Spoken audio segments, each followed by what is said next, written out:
Hello everyone, I am Mashfiqur. আমি IMA 13 ব্যাচের cadet. Ratings এর যারা পরীক্ষা দিবে তাদের সুবিধার্থে বিগত পরীক্ষার ম্যাথ পরীক্ষার সমাধান বের করেছি।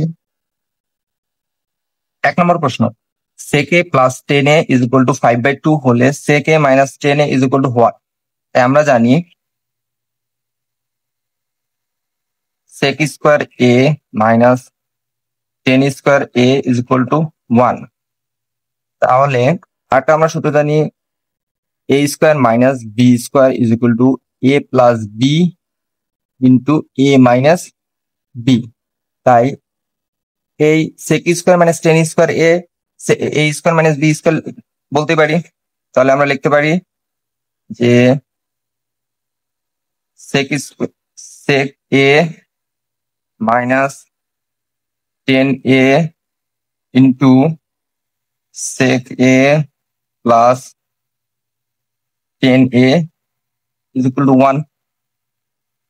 এবার sec a মাইনাস 10a আর sec a প্লাস 10 এর মান হইতেছে 5/2 is equal to 1। sec a minus 10a is equal to এই 5/2 ওপাশে গেলে উল্টে যাবে, 2/5 হবে। তাই sec a minus 10a is equal two এর মান হইতেছে 2/5। তাহলে sec a মাইনাস মান হবে 2/5। তাহলে উত্তর ক। 2 নম্বর প্রশ্ন, 9x square minus 30xy plus 25y square এর উৎপাদক বিশ্লেষণ করো। এই প্রশ্নের উত্তর আমরা করব এভাবে। ফার্স্টে a minus b whole square এর সূত্র হইতেছে a square minus twice b plus b square. তাহলে এই সূত্রের রূপ করতে হবে আমাদের।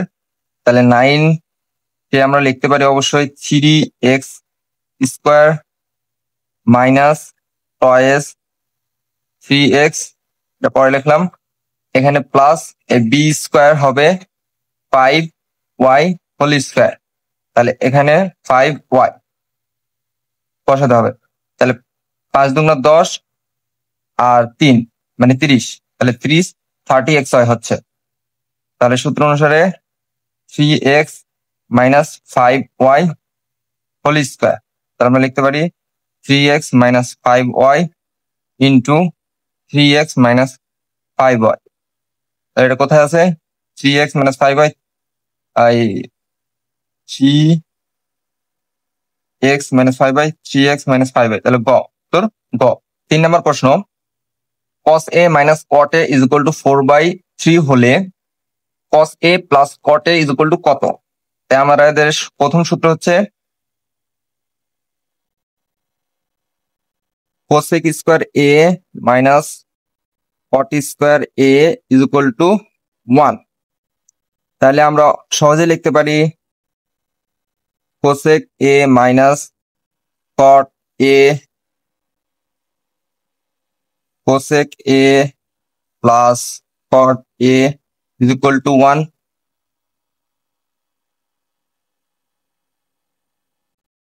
cosec a plus cot a আর cosec a minus cot a এর মান হচ্ছে 4/3, আর এপাশেও গেলে উল্টে যাবে, তাহলে 3/4। তাই cosec a plus cot a এর মান হইতেছে 3/4। 3/4 হইতেছে 4 অ্যান্সার, ঘ 3/4। 4 নম্বর প্রশ্ন বলছে দুইটি সংখ্যার অনুপাত 3:4 এবং এদের লসাগু 180 হলে সংখ্যা দুইটি কত? তাহলে আমরা জানি লসাগু ইজ ইকুয়াল টু অনুপাত দ্বয়ের গুণফল ইন্টু গসাগু। অতএব গসাগু ইজ ইকুয়াল টু হবে লসাগু বাই অনুপাত দ্বয়ের গুণফল। তাহলে লসাগু হইতেছে আমাদের 180 আর অনুপাতের গুণফল হচ্ছে 3 × 4, তাহলে 3 × 4 = 12। তাহলে অ্যান্সার হইতেছে 15। তাই আমাদের দুটি সংখ্যা বলছে, তাই একটা সংখ্যা হবে একটি সংখ্যা, এখানে ফার্স্টে 3, তাই 3 ইন্টু 15, তার মানে 45, আর অন্যটি 4 ইন্টু 15, তাহলে 60 অ্যান্সার। তাহলে উত্তর 45 এবং 60, তাহলে খ উত্তর। 5 নম্বর প্রশ্ন, 6টি সংখ্যার গড় 6, প্রতিটি সংখ্যা থেকে 2 বিয়োগ করা হয়, তবে নতুন সংখ্যাগুলোর গড় কত হবে?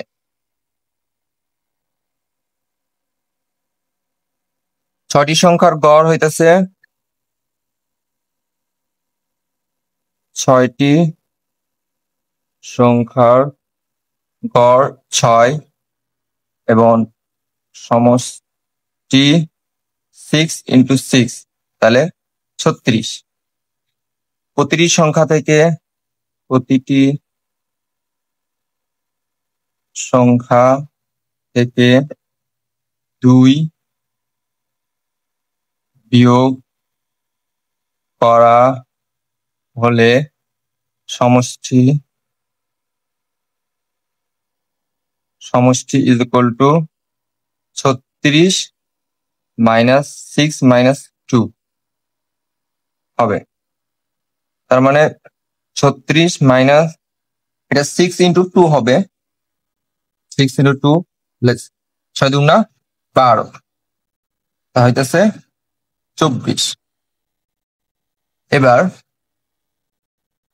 গড় সমষ্টি পাইছি 24, গড় ইজ ইকুয়াল টু 24 ভাগ 6, তাহলে গড় অবশ্যই সমষ্টি থেকে 6 বাদ ভাগ হবে, তাহলে হইতেছে 4, তাহলে উত্তর হচ্ছে 4।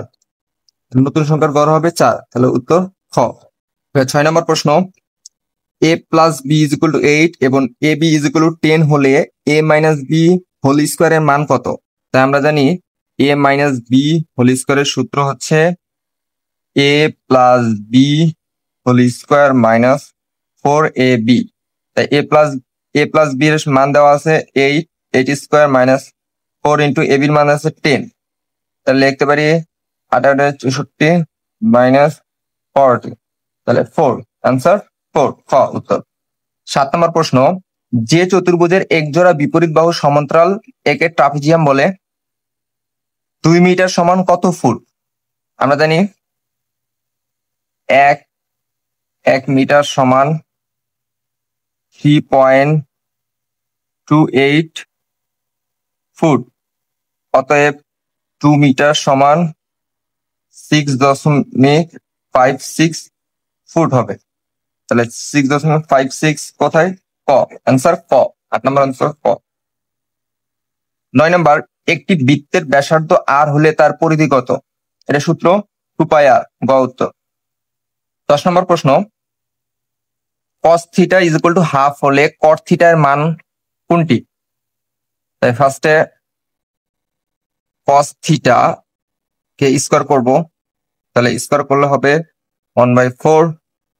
দেন আমরা জানি যে sine square theta plus cos square theta is equal to 1, তাহলে এখান থেকে অবশ্যই লিখতে পারি 1 minus sine square theta is equal two 1/4।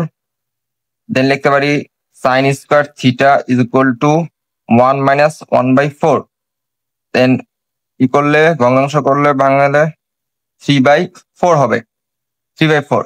এবার সাইন স্কোয়ারের মান, তাহলে সাইন থিটার মান হবে √3/4 ইজ ইকুয়াল টু √3/2। আমরা জানি cot theta is equal to cos theta by sine theta, এবং cos থিটার মান হইতেছে হাফ আর সাইন থিটার মান হইতেছে √3/2, তাহলে সহজে লিখতে পারি হাফ 2/√3, কারণ এটা উল্টে যাবে, আর 2 কাটা, তাহলে 1/√3। cot থিটার মান হচ্ছে 1/√3, 1/√3 কোথায়? খ উত্তর খ। 11 নম্বর প্রশ্ন, একটি গাড়ির চাকার পরিধি 5 মিটার এবং 1 কিলোমিটার 500 মিটার পথ যেতে চাকাটি কতবার ঘুরবে। তাহলে প্রথমে মোট পথ হইতেছে, মোট পথ ইজ ইকুয়াল টু 1 কিলোমিটার যোগ 500 মিটার। আমরা জানি 1 kilometre is equal to 1000 metre. তাহলে সহজে লিখতে পারি এটা 1500, 1000 আর 500, 1500 মিটার। তাহলে চাকাটি ঘুরছে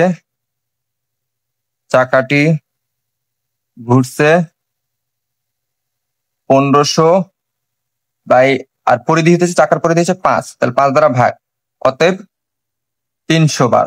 1500-কে 5 দ্বারা ভাগ দিলে 300 হবে, 300 বার।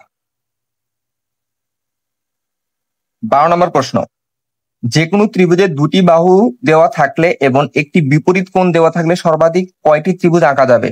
সর্বাধিক 2টি ত্রিভুজ আঁকা যাবে। খ উত্তর। 13 নম্বর প্রশ্ন, একটি গাড়ির চাকা প্রতি মিনিটে 60 বার ঘোরে, 1 সেকেন্ডে চাকাটি কত ডিগ্রি ঘুরবে? আমরা জানি 1 মিনিট সমান 60 সেকেন্ড।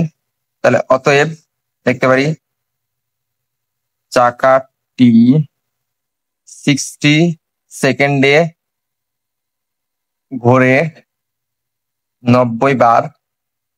তাহলে অতএব 1 সেকেন্ডে ঘোরে 90/60, অতএব 3/2 বার। এবার একবার ঘুরলে চাকাটি 360 ডিগ্রি ঘোরে, 360 ডিগ্রি ঘুরে। তাহলে অতএব 3/2 বার ঘুরলে চাকাটি 360 ইন্টু 3/2 ঘোরে ডিগ্রি, তাহলে 540 ডিগ্রি হবে, 40 ডিগ্রি ঘোরে। 540 খ উত্তর, খ 540। 14 নম্বর, কতজন বালককে 145টি কলা এবং 125টি লেবু সমান ভাগে ভাগ করে দেওয়া যাবে? তাহলে 145 এবং 125-এর গসাগু বের করতে হবে আমাদের। তাহলে গসাগু এভাবে 145 বা 5 দিয়ে যাবে, তাহলে 29, আর 29 যাওয়া যায় না। দেন 125 5 দিয়ে যদি নিই তাহলে হবে 25, আবার 5 দিয়ে যাই, তাহলে এদের গসাগু হইতেছে 5, তাই সমান ভাগে ভাগ করা যাবে